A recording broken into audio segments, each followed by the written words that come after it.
Welcome to lesson 27. Last time I kind of messed up the numbers a little bit, but we're on a flow again now.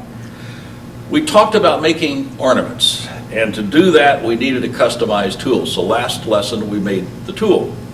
So this lesson we're now going to create the complete ornament. Now I've got two versions of what we could do, and I'm going to take the more complex version, set it aside, and we're just going to do this simpler version.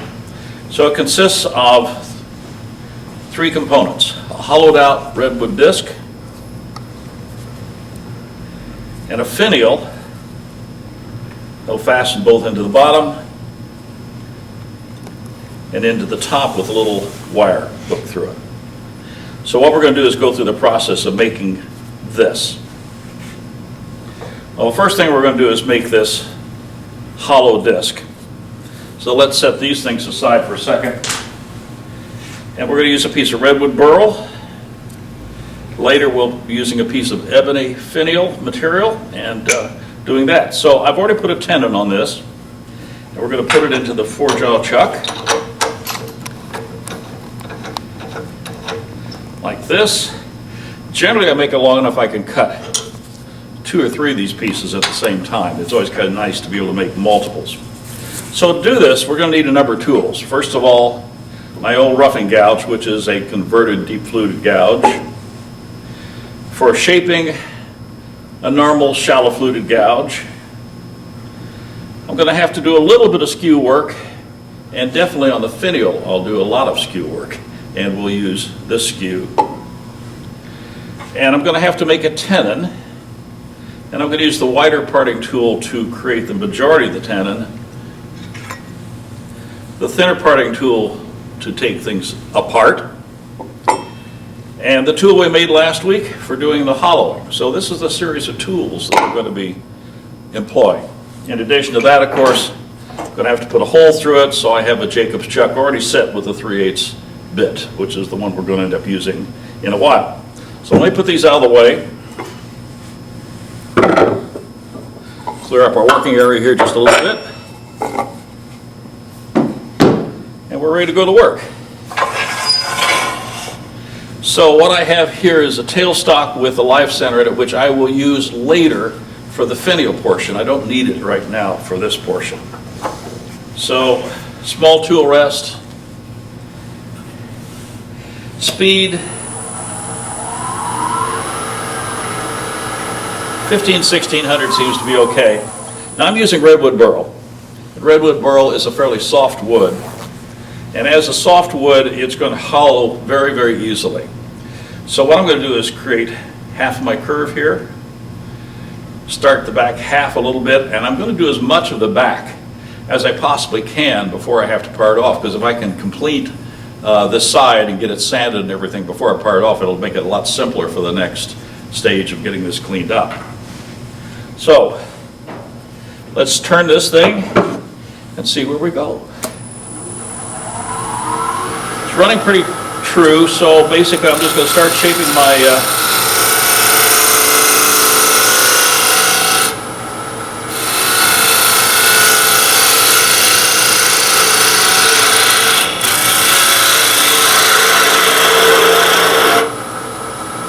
a little shallower than that.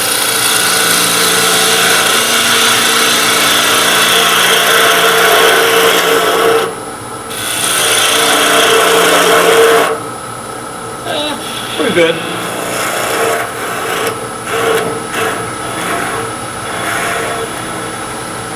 So I have kind of half of the piece shaped, roughly. A little shear scrape to clean up the surface. I'm going to take some off the back right now, and this tool's not going to fit down in there, so we're going to go to our shallow fluted gouge.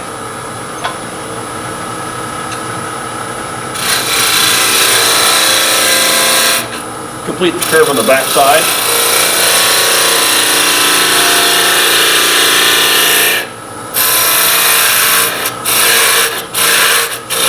Just creating some more working room.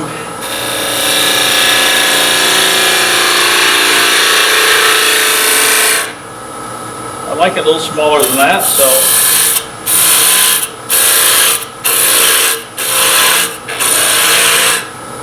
A little bit more working room.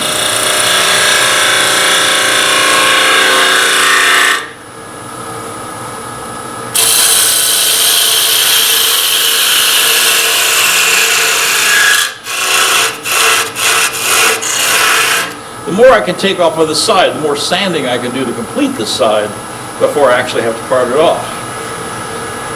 So let's clean up the back side a little bit more.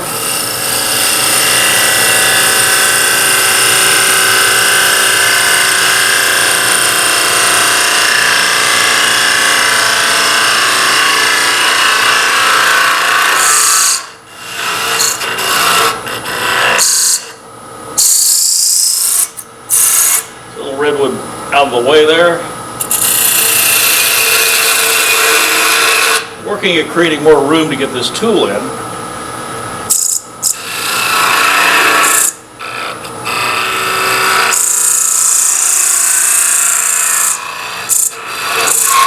Okay, that's pretty good shape. Done there. So before I do anything else, I'm going to drill a hole through here. And that means if my tailstock comes up, and I'm choosing to do everything with a 3/8 hole. Nice tight fit here. There we go. And for drilling, a little lower speed, maybe around 700 or 800.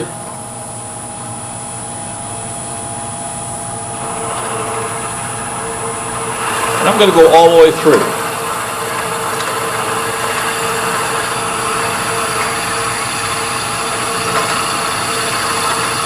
As I said, redwood burl is awfully soft, so it becomes easy to drill, easy to turn, easy to sand, and with enough finish, a beautiful piece.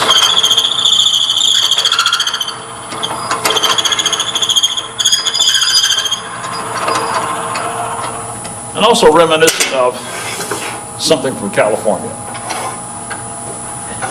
So I've got a 3/8 hole here. And now what I want to do is hollow out as much of this as I can. And this is where our custom tool comes in. I want to be right on center line. Looks like I'm just a bit low, still a bit low, pretty close. Lock tight. And what I'm going to do is come in here.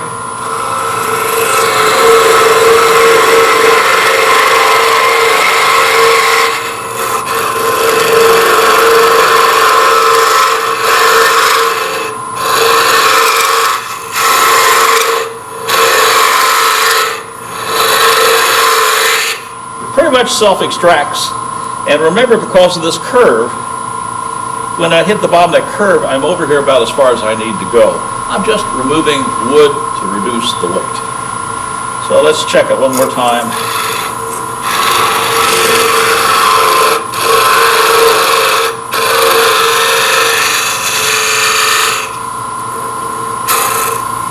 So the turning's done, other than completing the backside. So what I'm going to do now is do just a little bit of sanding. We'll get the tool rest out of the way.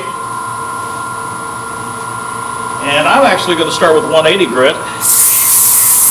Pretty soft wood.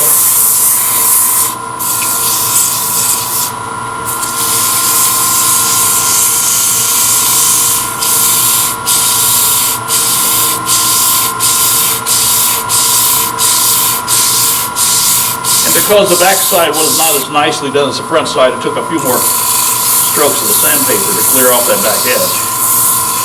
That's 180. 220. And I like the cloth because it conforms to the curve and blends out any little turning errors I might have had. So I'll do the back side, around the edge, to the 400.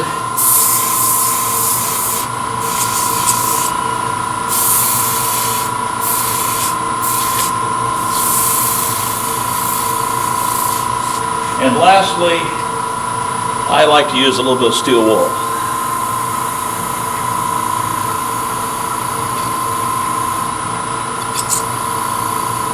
At least to what I can reach anyway. So we're a long way from this, because once I part this off, I'm going to have to put 5 to 10 coats of Minwax Wipe On Poly on here to get that gloss that I'm looking for.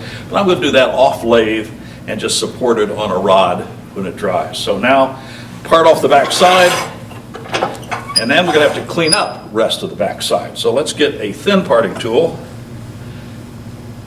I actually took the handle off this because I didn't need that much length. So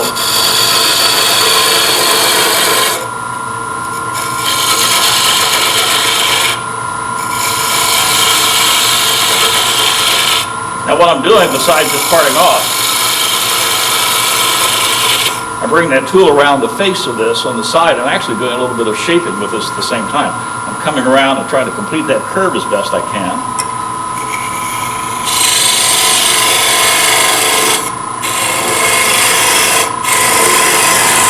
Now I know the hole's 3/8, and I'm a little bit bigger than that, so now I can come back and maybe sand a little bit more down in here.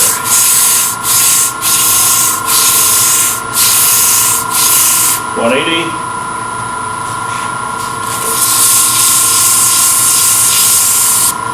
220. 400. I still can't get in there with the steel wool. That's okay. So let's part it off now, finish it off. I'm going to hold it with my hand, steady my parting tool with my thumb, part off using my left hand.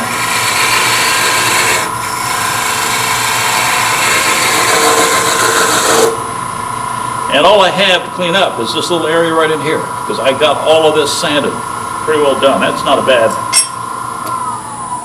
action. So I've got several options for cleaning this up. One option, get the chips out of here, is literally to come in here with my 180 sandpaper and sand this off. Small area, soft wood. There's the 180.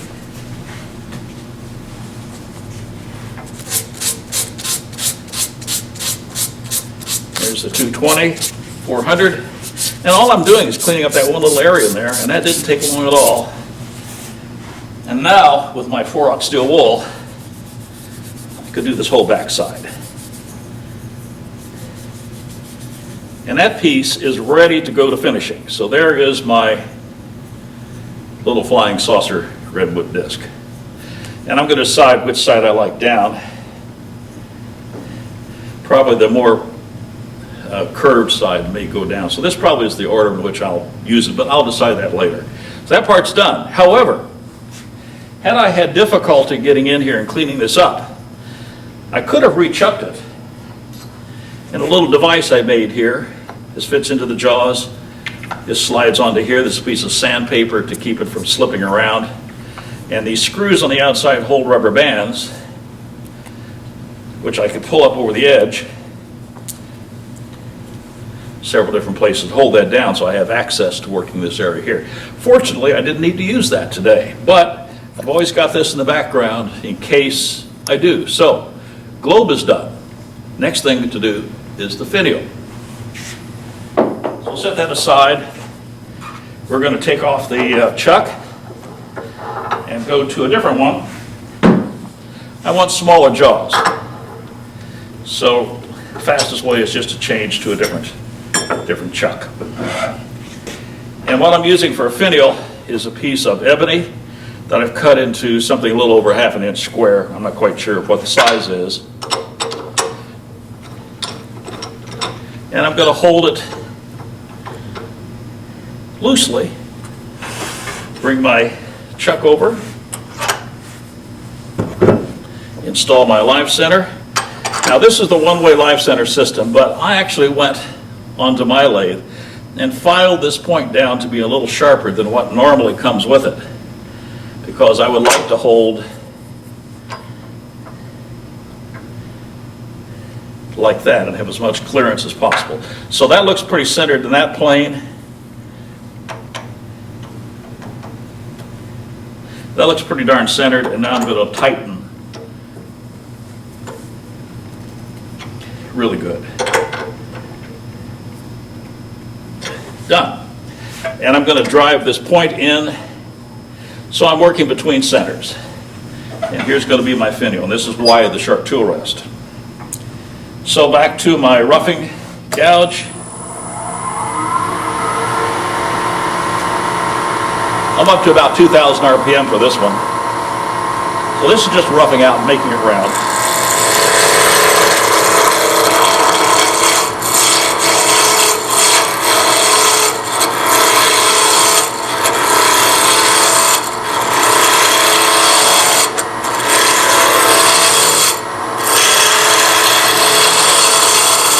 Now in the process of roughing this out, knocking off the corners, getting it round, I'm also creating it into a long cone. So from about here down to the very end, this is going to taper down to almost nothing. So as I rough it out, I can make it conical at the same time.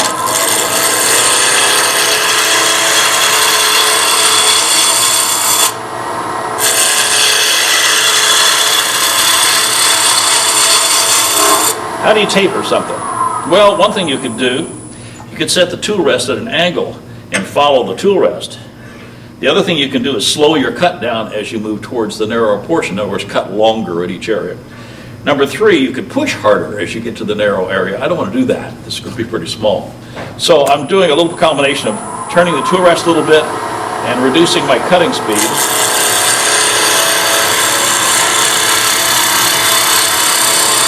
Now this is round down here, I can tell by the sound. The rest of it is not.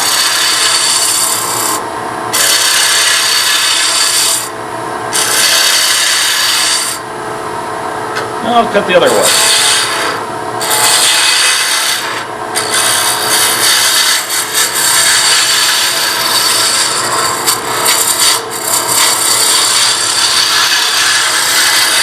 So until we get this conically shaped and fully round, it's going to be more repetitive cuts. So a little high speed through here maybe.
So we've got it conically shaped, but I want to create a shape sort of like this. So from here down to almost the tip, it's slightly coved, very slightly coved. So I'm going to be working here down to, not the end, but up to the almost end. I'm going to do this portion here at the very, very end. So I'm going to kern this down, and it's a lot more repetitive cuts, just like what I've been doing. High speed.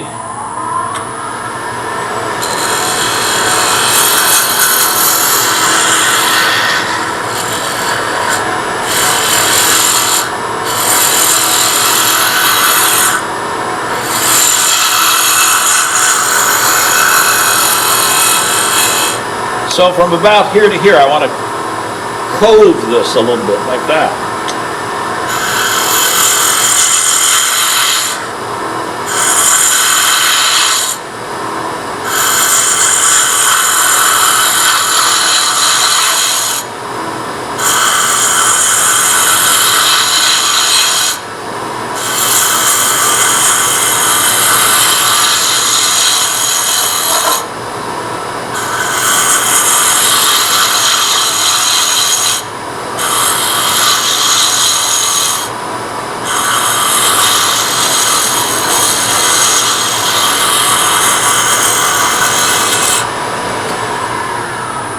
Now this is not as small as I want quite yet, so I'm going, but the curve is about right.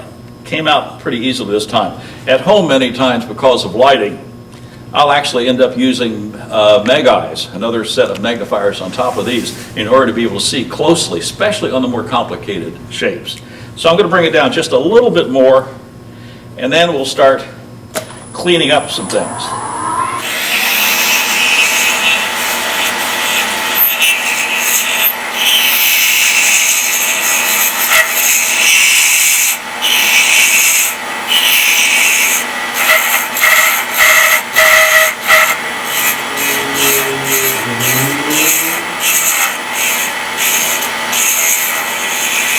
And all I'm trying to do is make sure this is really smooth in here. And I'm going to still leave this portion. And then I'm going to come up and work on the globe portion, which is going to go to the shell of the gouge.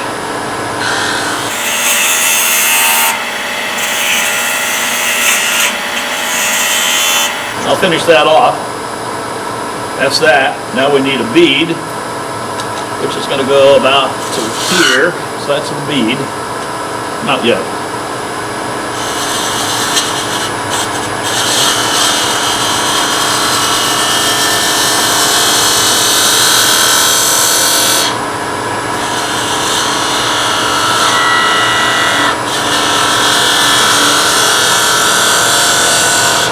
One side.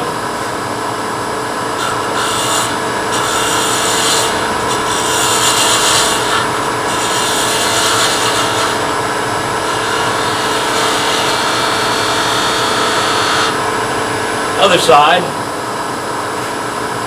Now I want one of those little discs in here. Now I can't do that with this tool. That's a skew chisel cut.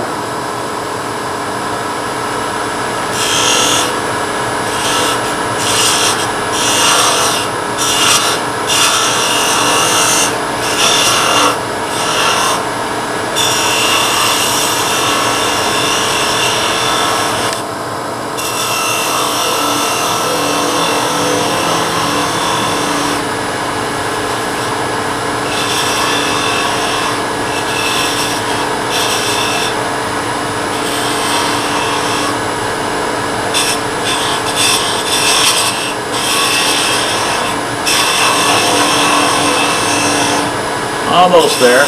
There we go. We got that component. Now I need to flatten out the top a little bit and get it ready to become the end. And that is parting tool to make it flat.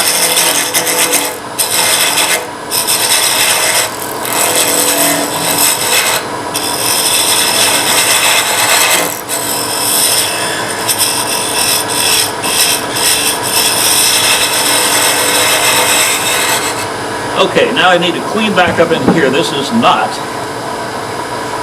clean in here.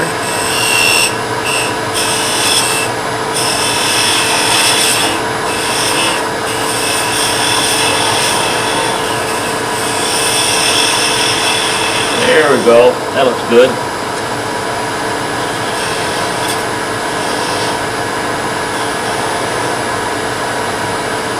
I'm going to do some sanding before I do any more.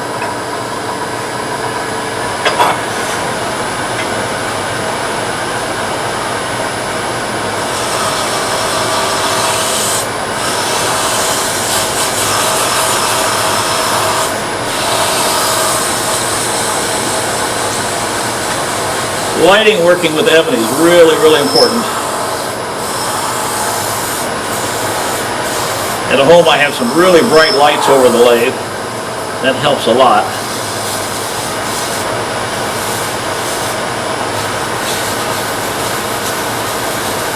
And in here I can get much of this. And the back side, sorry, I'm going to block the camera view a second here. I want to get this bottom of that. And then here, little disc. The top. Ooh, it feels like there's a spot in there that may not have been fully round. Let's stop and take a look.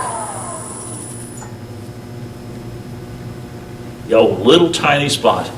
I didn't quite get it round, so that's okay. We can fix that in no time. What tool would I like? Where's my, there it is, my parting tool.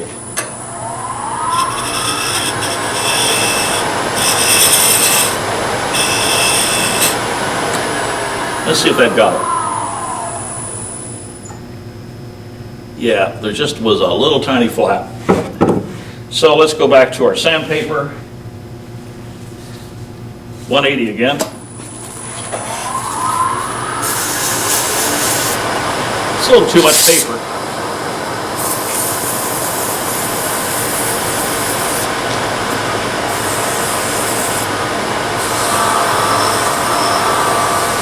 I know, still haven't done the tip. 180,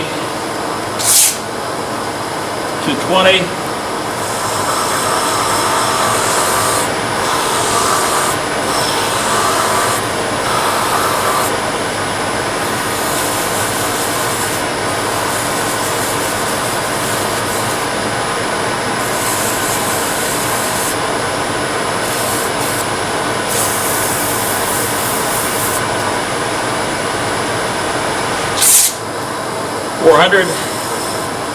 Little thread on here that could catch.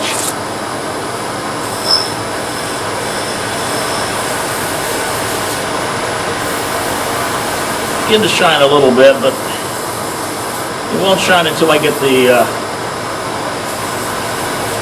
steel wool on there. Okay. Here comes the magic.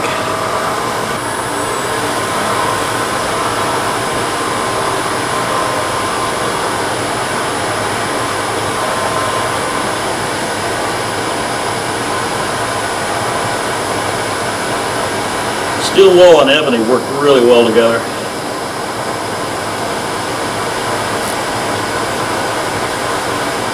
So we got the shine. Turn it off so you can see it. It's not a bad shine. So I'm going to work on the tip now. And what I'm going to do is take my skew chisel and shape this tip. Let's figure what I want to do here.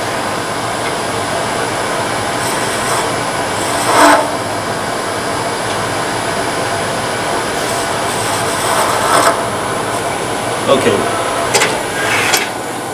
That's gone, so now it's support with your finger. Cut on the top.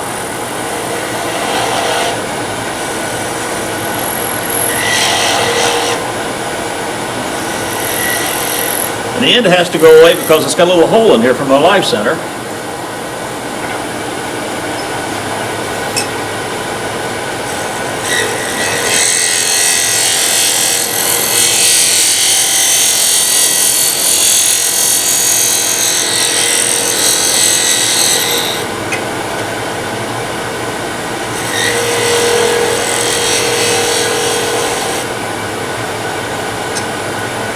Shaping the top side of this. Oops, that was bad.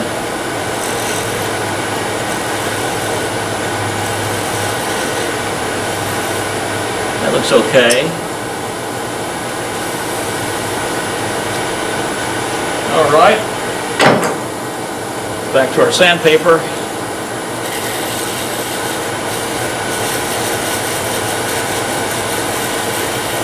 Little 180. I came up here on the shaft a little bit too, so I need to sand this again.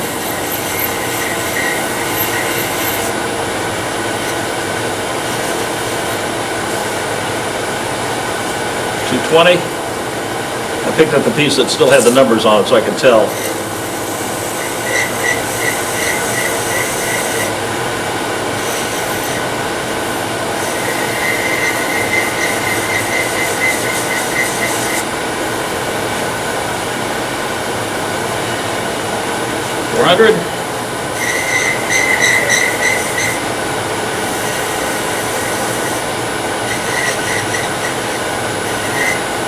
And hopefully without catching a piece of steel wool.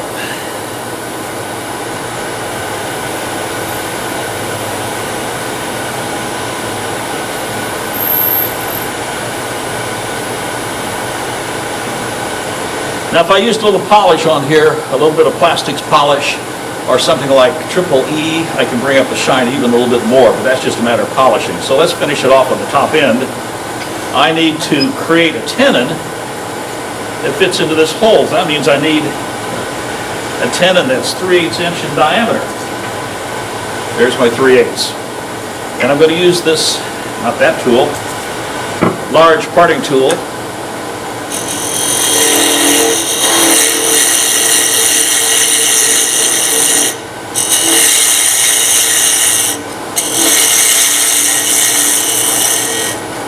Now I know that's a lot longer than needed, but you'll see why in a minute.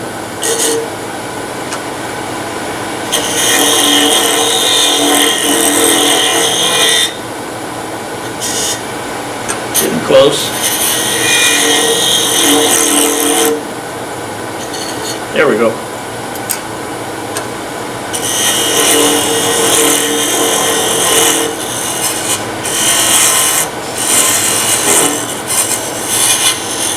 So there's my 3/8 tenon, and I need to do one more thing.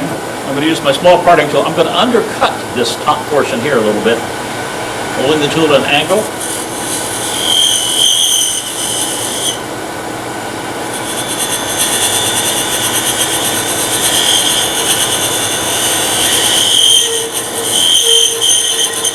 The reason is it's going to fit against something round, and I want that edge to touch perfectly.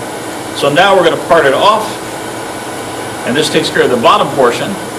All I need about 1/8 of an inch here.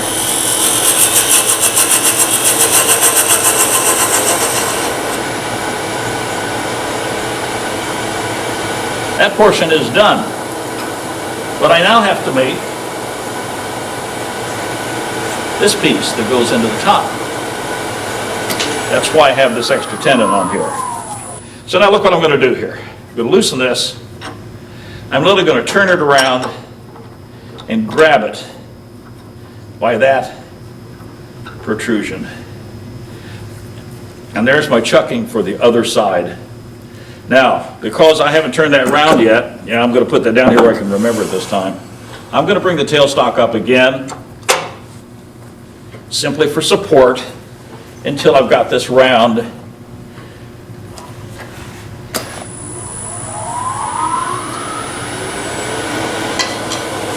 And I can round this with almost any tool, but I'll go back to the same tool I used before.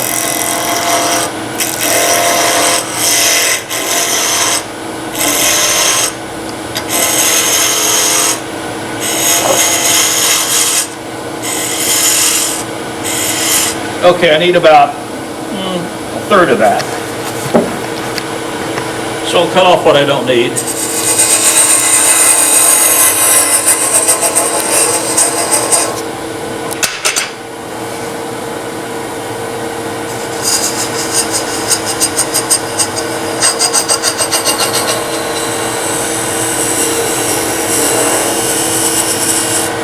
Maybe that's another project of some sort. So now let's shape this into the top.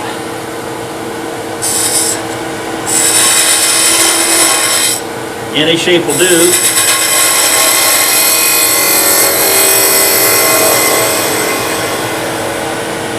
I don't want this too long.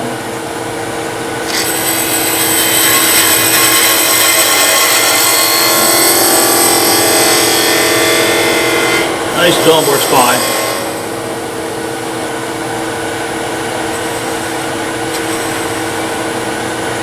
Now I have to put a hole in there to attach my wire to. So this comes out.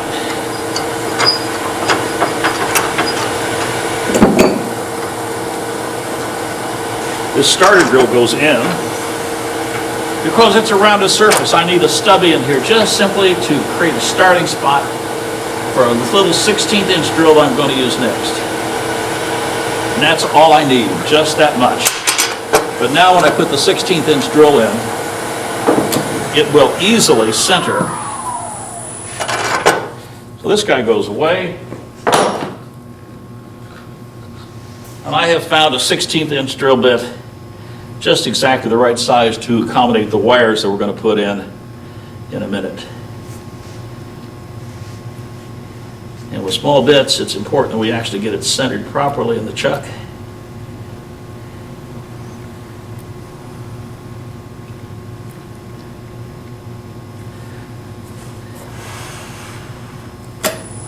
Slower speed.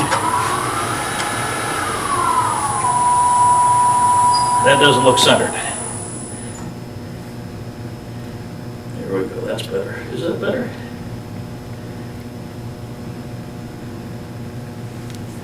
Okay.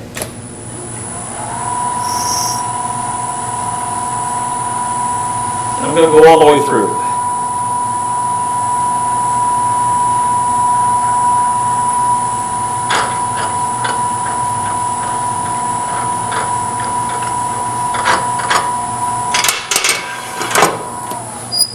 A little sanding here, polishing.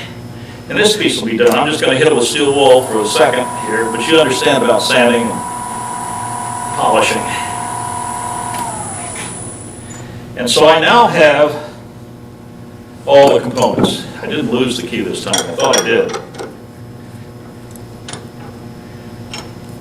And I have the hole in here so I can put my hanging wire in. So now I have to go and do some assembly. Basically, all I'm going to do is to take the globe that I made, finish it. After it's done, cement that piece in, whichever side, maybe this side. Maybe that side looks better, who knows. And then the little piece gets cemented in this side, but I put a wire through it first. And what I have done is gone and picked up wire that is used for floral design, very thin. I'll take a loop, stick it through the hole, bend it over on the back side and put a drop of CA glue on it. The idea of that is so that it won't pull out. CA glue and ebony, not necessarily the best compatible components, but with it bent over and it locked in from the back side, it'll be just fine. So we basically have the components. We've got finishing work to do. Trust me that it's moving into fall now when we're making this video, and the weather's getting cooler, humidity is going up, and instead of getting maybe 2 coats of finish on per day, I'm down to 1 coat. So I'm looking at about a week of time to get this so it looks like that other piece. At which time, a little epoxy and the 3 parts go together, and we have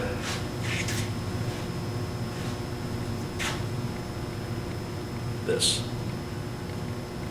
So, making ornaments, you can make them a round globe if you want to, that's up to you. You can shape your finial any way you want, but requiring delicate cuts, patience, and light touch, and high speed, and you'll eventually get the ornaments that become a lifetime gift to family and friends. So I hope this has been fun to watch. Next video, we're going to do something entirely different, back to some machine tool sort of things. I think we're going to take a Jacob's chuck apart and show you how they work. See you in the next video.